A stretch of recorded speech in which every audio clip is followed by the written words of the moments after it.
అన్ని మోసం 2 లక్షల ఉద్యోగాలని పిల్లల్ని మోసం చేసిండ్రు. ఇక పైకేమో అంత అర్థమైపోయింది ఆయనకు. అంతా ఇప్పుడు ఏంటంటే డబ్బా ప్రచారం. ఇక రైజింగ్ సీఎం అంటుండు. ఈయన రైజింగ్ సీఎం కాదు, ఫ్లయింగ్ సీఎం. 61 సార్లు ఢిల్లీ పోయిండు. రైజింగ్ ఏం లేదు, అంతా ఫ్లయింగే. ఉత్తమ మాటలు. ఇలా ప్రజలు ఇంకా యూరియా కూడా సరఫరా చేయలేని చేతగాని దద్దమ్మ ప్రభుత్వం కదా. ఎరువు బస్తాలకు ఇబ్బంది అయిందా లేదా? మొన్న అయిందా లేదా?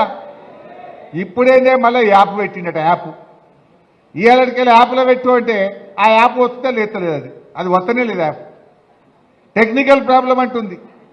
ఇక ఇట్లున్నది రేవంత్ పాలన. ఈ యాప్ ఎందుకు, ఈ లైన్లు ఎందుకు?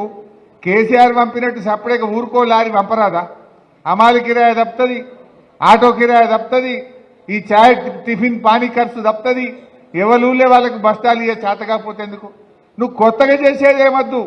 కేసీఆర్ గారు ఉన్నప్పుడు ఎట్లా చేసినావో ఆ పద్ధతుల్లో ఇవ్వాలని చెప్పి ఈరోజు మేము డిమాండ్ చేస్తూ ఉన్నాం.